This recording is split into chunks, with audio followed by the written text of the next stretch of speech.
Today I'm going to show you how to make this trailing seamless pattern in Procreate with a free template I've made for you. Trailing florals can be intimidating for surface pattern designers, as the trailing element adds a layer of complexity to the design process. But I promise you that when it's broken down into simple steps, it's even accessible to beginners.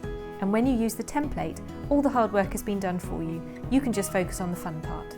Start by saving the template to the camera roll on your iPad, and then create a new canvas in Procreate at 12 by 12 inches at 300 dpi. Go up to the spanner icon, insert photo and find your template. The template needs to take up the whole of your canvas, so if like mine it is smaller than your canvas, tap Fit to Canvas and you can see the image now goes right to the edges. This step is really important for the template to work properly. Now you can go up to the Layers panel and bring down the opacity of the template so that you can draw over the top of it but still see it. Add a new layer on top, and we're going to start by drawing in the stem, which is the part that will go off the edge of the canvas. With a colour of your choice, trace over the stem line on the template. It doesn't have to be smooth, you can add in slight variations in width or other little elements if you'd like. When you're done, we're now going to draw some temporary diagonal markers in the top left and bottom right hand corner, which will mean the whole canvas is selected in this next step. Now duplicate the layer 3 more times so you have 4 identical layers. Select the first layer and make sure snapping and magnetics are both on and set to max, and move the layer to one of the corners, making sure it snaps into place.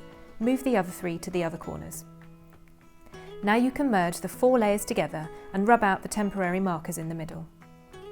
So now you should be able to see the place where the stem was coming off the canvas, and this is what we're going to fix to make it repeating. So join up the line so that you can't see the join anymore. You may need to slightly change the shape or use the eraser tool to ensure it looks smooth. When you're finished, you can duplicate the layer 3 more times, and again, as we did before, move each one back to a corner again so the stem finishes back where it was originally. The difference is, now this part that goes off the canvas at the top and bottom is seamless. Go ahead and merge the stem layers back together again. Now continuing on the same layer, I'm going to finish the leaves.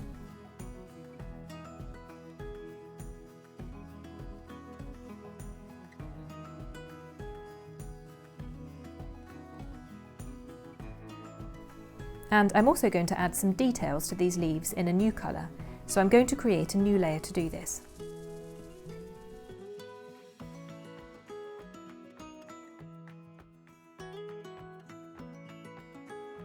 And now I'm going to draw in the flowers. I'm going to use another tool to help me here, which is a flower stamp brush. I think I'm going to draw a 6-petal flower, so on a new layer I'm just going to stamp the brush in the circles to give me something to trace around. This is a free set of stamp brushes I created, so you're welcome to pick these up too. I'll put the details in the description.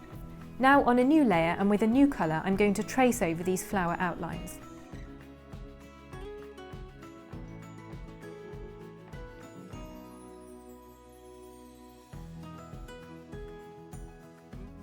And then with a new colour and a new layer, I'll add in the flower middles and some details.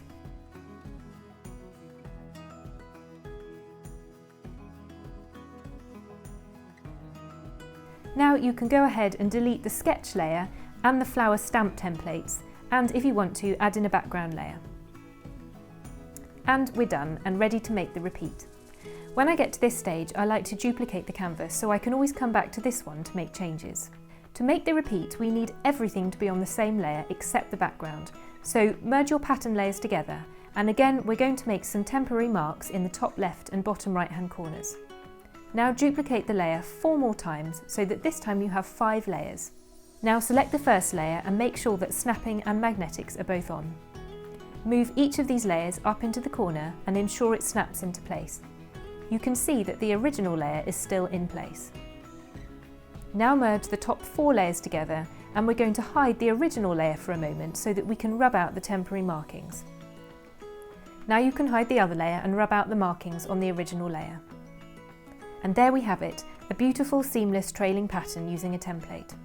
You can check it has worked by merging the layers together, duplicating them and scaling them down. You can use this template again and again for all sorts of different styles. I'll put the link to the free template in the description box below, along with a link to the free flower stamp brushes.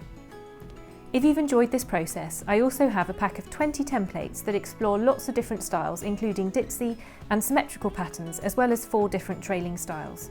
I've put that link below too. Happy creating!